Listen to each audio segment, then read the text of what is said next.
Je vais vous laisser suivre cette intervention et puis nous allons revenir tout juste après. Mais avant tout, donnez-moi le temps de vous saluer et de vous remercier pour votre attention, pour tout ce que vous faites sur notre chaîne et vous demander, n'est-ce pas, de vous abonner massivement sur la chaîne et de cliquer sur la cloche de notification pour ne pas rater nos vidéos. Je suis perdu un tout petit peu. J'aimerais donc que vous puissiez suivre cette vidéo jusqu'à la fin. Je reviendrai, ne zappez pas, pour essayer de poser quelques petites questions et questions pour moi de savoir ce qui se passe dans le pays parce qu'il s'agit de nos terres. Il s'agit de la République démocratique du Congo, le jardin d'Éden, hein, où il y a tout. Et on ne se réjouit même pas de ça, de tout ça. Écoutez d'abord la vidéo, on revient tout juste après. Ce qu'il y a comme révélation est ceci. Il a été demandé à Kagame de s'apprêter pour venir aux États-Unis signer avec Tshisekedi. Après la signature, les États-Unis vont commencer à travailler avec la sécurité avec le Congo. Les États-Unis vont commencer à travailler la sécurité avec le Congo pour sécuriser leurs intérêts au Congo démocratique. J'ai déjà expliqué ma intérêt. Je ne peux plus encore revenir pour vous expliquer les intérêts. Ils ont déjà expliqué, j'ai déjà expliqué les intérêts. Comme il y a nos intérêts, ils ont droit de venir s'ingérer dans la sécurité congolaise pour que la sécurité congolaise soit forte afin de protéger leurs intérêts au Congo. Leurs intérêts sont les compagnies américaines qui viennent pour donner du travail aux Congolais.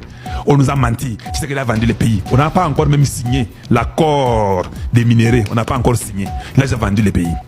On n'est même pas encore à la signature à la Maison Blanche. On demande déjà qu'il faut restaurer l'autorité de l'État. C'est-à-dire que chacun, maintenant, vous avez compris que le plan de Kagame, c'est lui qui a toujours formaté tous ces petits groupes-là. Codeco, ADF, Nalou, M23, CNDP, Mitwagwira, c'est toujours lui qui a toujours formaté toutes ces petites histoires-là. C'est ce que je peux vous dire. C'est toujours lui qui a toujours fait ça. Maintenant que leur carte est terminée, maintenant qu'il n'y aura pas de brassage, maintenant que le Congo aura une armée républicaine aidée et entraînée par les Américains. Hey! Papa! Vous êtes prêts pour la guerre? Naotuna. Quand nous signerons l'accord minéré contre sécurité, le Rwanda sera prêt pour la guerre? Naotuna. Parce que Kagame nous a dit, si vous voulez parler de la guerre, c'est à nous qu'il faut demander. Nous vous demandons maintenant. Êtes-vous prêts pour la guerre quand nous signerons avec les Américains sur sécurité minérée? Serez-vous prêts à vous battre avec nous? Nous connaissons que la paix au Congo, c'est le départ de Kagame au Rwanda. Na Beta Masolo Oyo, tous les Rwandais m'écoutent, les Tutsis, les Hutus, les Tois, ils savent que c'est ça la vérité. Ils savent que Kagame c'est un traître, un génocidaire qui est venu pour détruire l'Afrique centrale et le Congo en particulier. Tout ce que vous avez eu comme dispute, mensonge, Tolobaka Kendaka na Luanda, Yaboya Kendaka na Luanda, je vous dis c'était Dieu. Je suis inspiré, ne vous en faites pas. C'était Dieu qui avait permis que Kagame ne vienne pas. Les gens ont commencé à insulter Tshisekedi.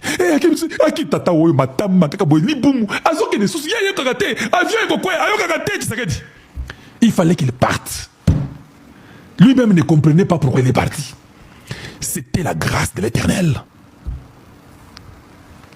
Kagame ne sait même pas pourquoi il est resté. Il devait partir, mais il est resté. Parce qu'il partait et qu'on aurait signé en Angola, les États-Unis ne seraient pas venus. Est-ce que vous comprenez ça?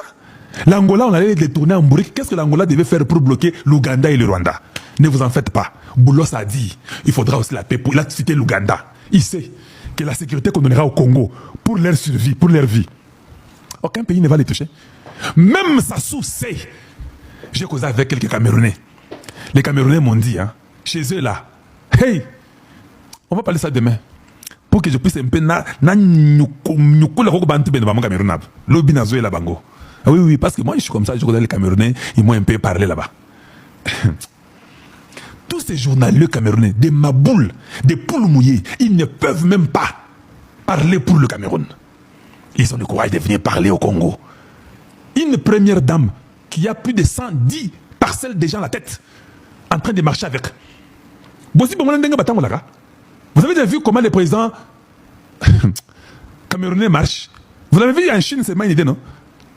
Il ne peut pas marcher comme toi et moi. S'il fait seulement un pas, imbalance, à quoi? il doit marcher, le gars là, les pingouins. Et la femme en train de suivre derrière avec 110 parcelles Namutu. Ils viennent nous importer chez nous au Congo.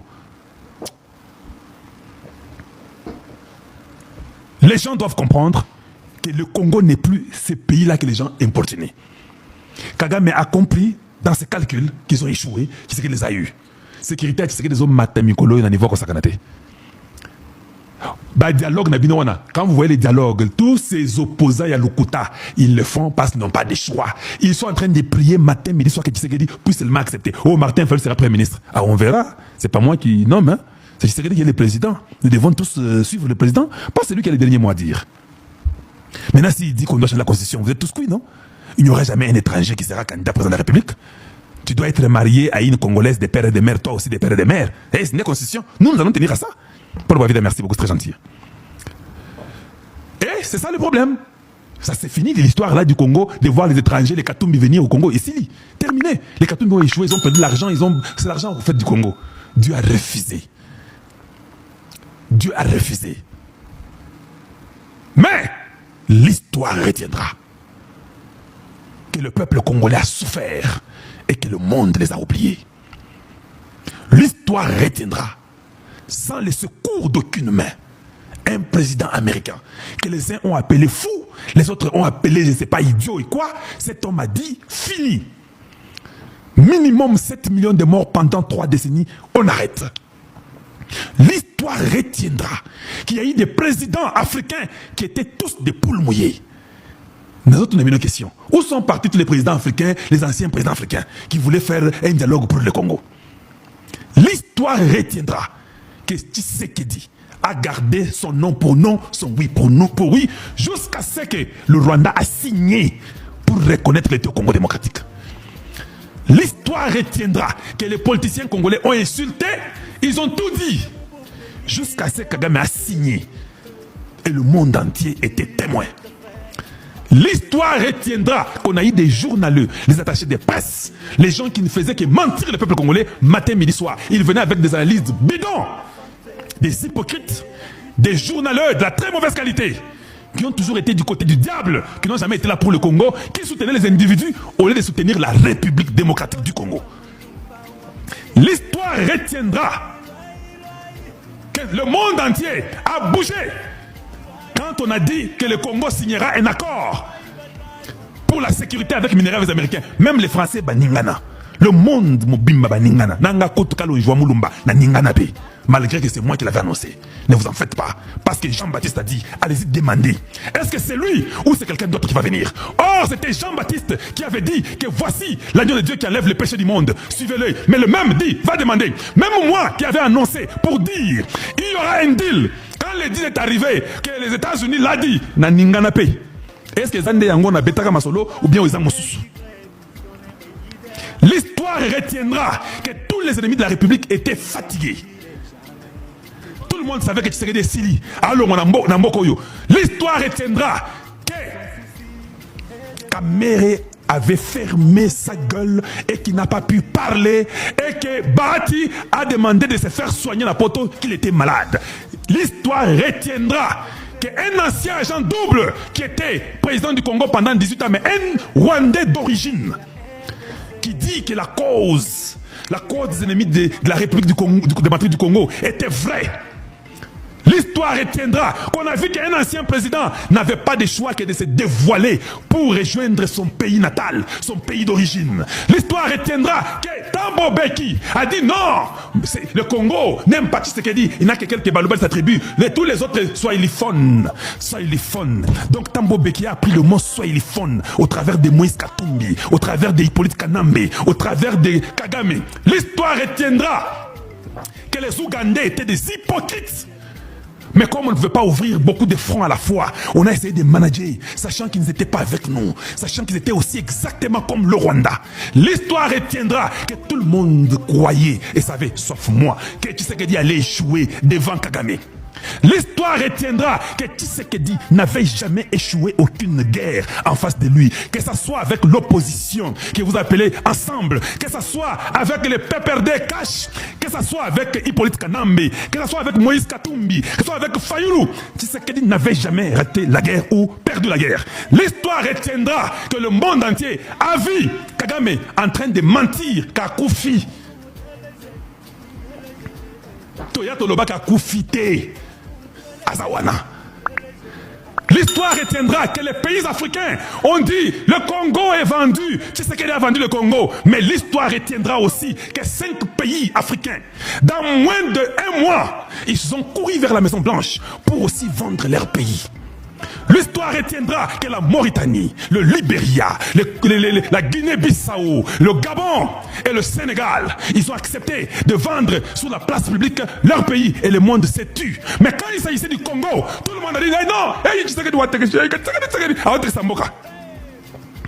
l'histoire retiendra qu'il y a eu des Congolais de la bonne qualité qui ont toujours suivi Kalonzo Mulumba et qui ont compris que ce garçon, c'était un oint de l'éternel, qu'il avait une mission, pas pour supporter Tshisekedi, pas pour supporter une certaine personne, c'était pour supporter la nation congolaise. L'histoire retiendra que le Congo avait aussi des Congolais de la très bonne qualité qui continuent à exister et qui sont là et qui se battent aux côtés de toutes les bonnes personnes pour sauver le Congo. L'histoire retiendra que le Congo aura une nouvelle constitution. Je vous l'ai dit, mettez ça à la banque. L'histoire retiendra que l'industrie congolaise va naître au Congo démocratique pendant que Tshisekedi est président. L'histoire retiendra que la paix du peuple congolais est à la porte et que le peuple congolais a besoin aussi de vivre comme Massad Boulos l'a dit au Qatar. L'histoire retiendra que le Congo sera vainqueur, que le Congo aura une armée forte, une armée redoutable, une armée de fils, une armée de filles du Grand Congo où nous serons respectés au Congo et dans le monde et en Afrique. L'histoire retiendra cela. Donc, c'est clair. Je ne viens pas contredire l'idée de qui que ce soit. Je veux juste poser une petite question et savoir, l'accord en question était de vendre nos richesses à cause d'une armée? Ça, c'est une question. C'était de vendre nos richesses, de donner nos richesses en échange d'une armée forte. C'est ça? Oh. Déjà, pour savoir, Kagame travaillait ou travaille pour les Américains.